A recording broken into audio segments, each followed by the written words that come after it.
এখন কমপক্ষে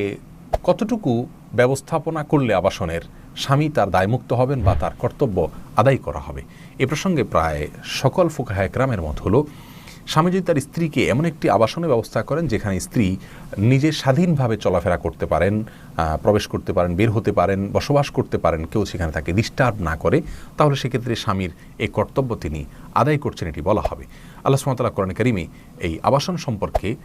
যে নির্দেশ জারি করেছেন তার শেষে আল্লাহ সুবহানাহু ওয়া তাআলা বলেছেন, ওয়ালা তুদাররুহুন্না লিতুদাইয়িকু আলাইহিন্না, আর স্ত্রীদেরকে কষ্ট দিও না,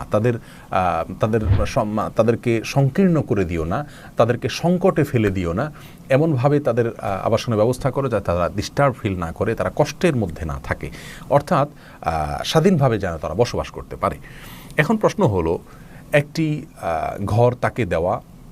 যেখানে তিনি বসবাস করতে পারেন সম্পূর্ণ নির্বিঘ্নে, স্বাধীনভাবে, কেউ সেখানে তার অনুমতি ছাড়া প্রবেশ করেন না, তিনি বাইরে গেলে